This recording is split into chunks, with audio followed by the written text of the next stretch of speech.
Handel's tuning fork is still in its case at the Foundling Hospital in London. You can look it up. It was measured at 422.5 Hz. Not 440, not 432.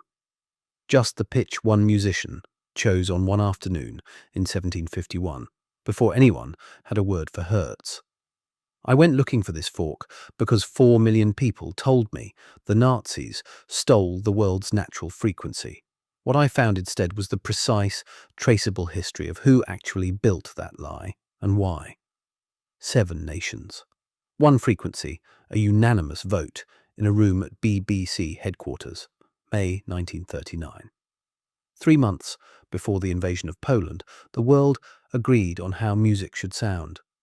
And for 80 years, almost nobody asked questions about it. Then everybody did, and almost every answer they found was wrong. I need to tell you how I got here, because I didn't come looking for this. I was researching bell destruction, the melting of church bells during wartime, which is a real and staggering historical phenomenon I'll come back to. Somewhere in that research, the algorithm did what algorithms do. It served me a video.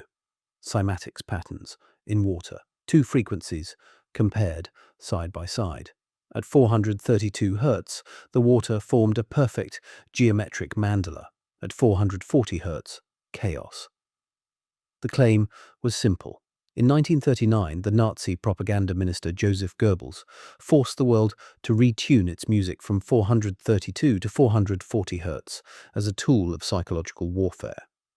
The natural frequency was replaced with one designed to create anxiety, aggression, and spiritual disconnection. The video had 4 million views. I watched it twice. The patterns were beautiful. The claim felt like it could be true. And then I did what I always do. I went looking for the primary sources.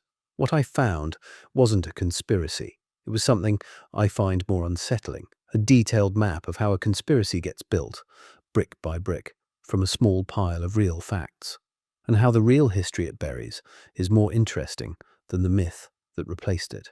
Let's start with what's actually documented. Before the 19th century, there was no universal tuning standard. None. The note you called A in Rome might be what they called B-flat in Paris. That's not an exaggeration. It's a direct quote from Giuseppe Verdi, who was furious about it. In 1880, a researcher named Alexander J. Ellis published a landmark study in the Journal of the Society of Arts. He'd collected 223 historical instances of the note A across Europe. The range was staggering, from approximately 392 Hz in French Baroque opera houses to 465 Hz on Venetian Renaissance organs. That's nearly 2 full semitones of variation. Music didn't have a shared reference pitch, it had regional chaos. The first serious proposal to fix it came in 1834. A German physicist named Johann Heinrich Scheibler built a tonometer, a set of 52 precision tuning forks, and used it to propose A equals 440 Hz. The Society of German Natural Scientists and Physicians adopted his recommendation. That's 1834, a full century before the Nazi regime existed. France moved first on legislation. On February 16, 1859, the French government decreed the diapason normal at A equals 435 Hz, the first government-mandated pitch standard in history. The commission that recommended it included Rossini, Meyerbeer, and Olber. A standard tuning fork was deposited at the Paris Conservatory. In 1885, 8 European states formally adopted A equals 435 at the Vienna Conference. Here's a detail that matters. At the 1885 Vienna Conference, 432 Hz was specifically discussed. Italian delegate Arrigo Boito argued for it.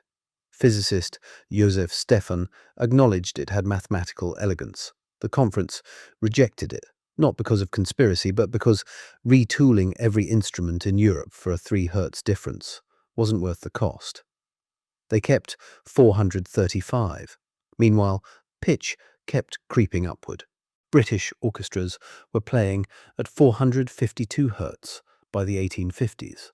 Singers were straining. The push toward 440 gained momentum in America. The American Federation of Musicians adopted it around 1917. The music industry informally standardized on it by 1926, and the American Standards Association made it official in 1936. That same year, the US time frequency station WWV began broadcasting a 440 Hz signal at 2 minutes past every hour. This was 3 years before the London Conference, 3 years before anyone claims Goebbels got involved. Which brings us to May 11th, 1939, Broadcasting House, London. The conference was organised by the British Standards Institution, presided over by Dr. G.W.C. Kay of the British National Committee on Acoustics. 7 nations participated: France, Germany, Great Britain, the Netherlands, Italy, Switzerland, and the United States. International broadcasting bodies attended. The agreement was unanimous. I've read Kay's report, published in Nature, volume 143. No formal vote count appears. He describes consensus, not a contested ballot. Every participating nation had independently proposed or endorsed 440 Hz before the conference began. The rationale was practical. Most national bodies had already converged near 440. Broadcasters needed consistency, and the BBC's crystal-controlled frequency system could generate 440 precisely, but not 439, which is a prime number, a detail that matters in signal engineering. No proposal for 432 Hz was made at this conference. Kay's article doesn't mention it, not once. The ISO, founded in 1947, endorsed 440 Hz around 1953 and published it formally as ISO Recommendation R16 in 1955. It was reaffirmed as ISO 16:1975. The technical content never changed. The standard was set by committee, by consensus, by engineering convenience across decades. That's the documented record. So, where did the Goebbels story come from? I assumed it would be hard to trace. It wasn't. It was remarkably, almost embarrassingly easy. In 2021, a researcher named Ruth Rosenberg published a paper in the Journal of Popular Music Studies, the first academic analysis of the 432 Hz movement. She traced the earliest link between Nazis and A equals 440 to a specific publication, a 1988 article in the Executive Intelligence Review. That's a magazine published by Lyndon LaRouche. If you don't know LaRouche, here's what matters. He ran for president 8 times. He was convicted of conspiracy to commit mail fraud and tax evasion in 1988, the same year his organization launched the campaign that invented this story. His wife, Helga Zepp-LaRouche, founded the Schiller Institute in 1984. On April 9, 1988, the Schiller Institute held a conference in Milan at the Casa Giuseppe Verdi to launch what they called the Verdi Tuning Campaign, a push to lower concert pitch to A equals 432. They invoked Verdi's name. Verdi did write about 432 Hz, once, briefly, conditionally. In an 1884 letter to the Italian Music Commission, he said that if the Commission believed mathematical exigencies required reducing the French standard of 435 to 432, the difference was so small, almost imperceptible to the ear, that he'd go along with it. His actual campaign was for 435. His reasoning was protecting singers' voices from pitch inflation, not cosmic harmony, not spiritual frequency, vocal strain. The term Verdi tuning didn't exist in Verdi's lifetime. It was coined in 1988 by a political organization run by a man who would be in federal prison by December of that year. But the seed was planted. And then it found richer soil. Around 2010, a retired dentist named Leonard Horowitz DMD from Tufts, MPH from Harvard, published an article called Musical Cult Control: The Rockefeller Foundation's War on Consciousness Through the Imposition of A equals 440 Hz Standard Tuning. He published it through his own website, Medical Veritas International.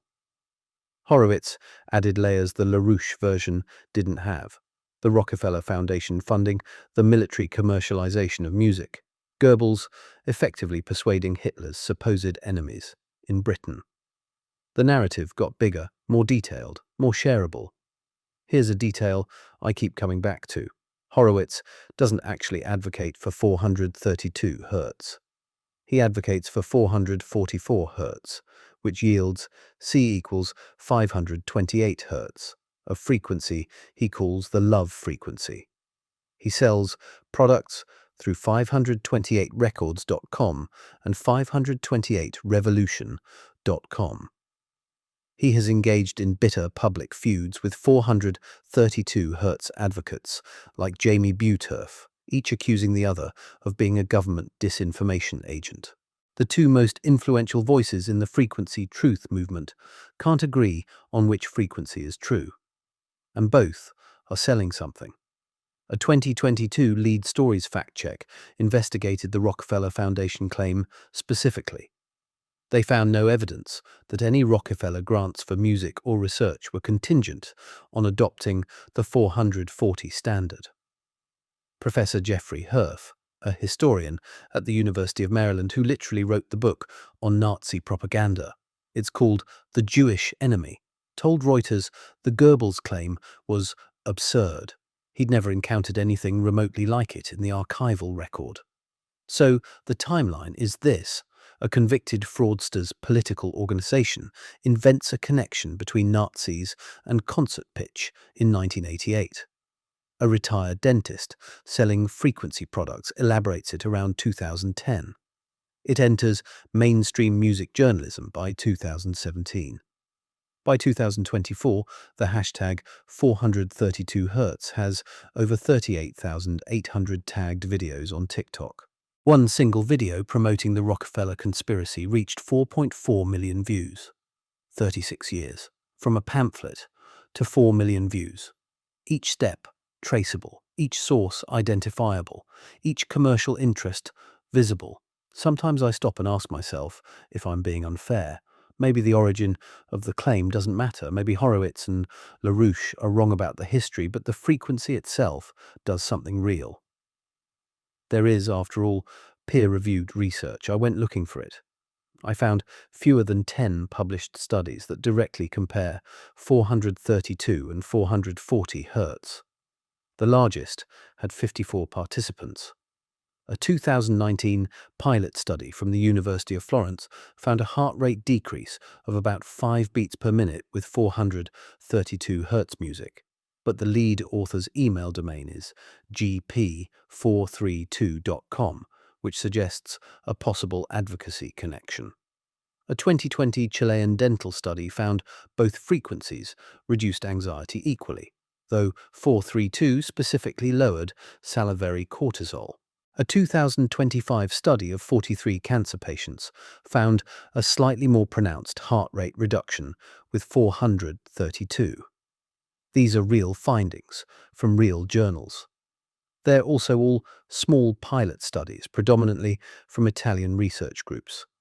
No large randomized controlled trial exists, no systematic review, no meta-analysis.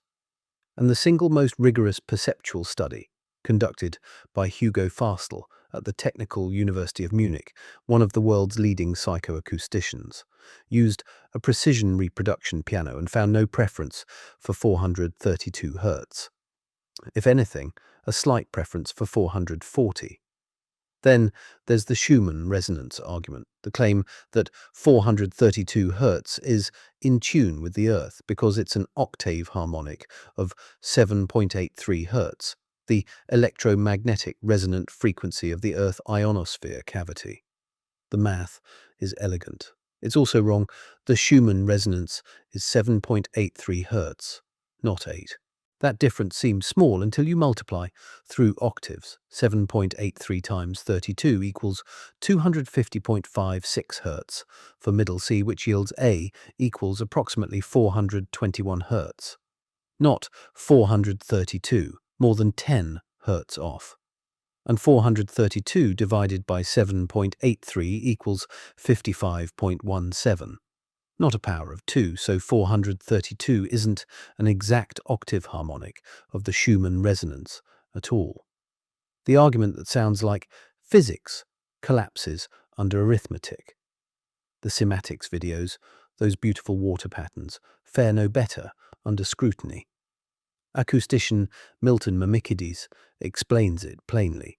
The patterns depend on the geometry of the container, the temperature of the liquid, the viscosity. A slightly different plate produces beautiful patterns at 440 and messy ones at 432. The viral videos are an exercise in cherry-picking.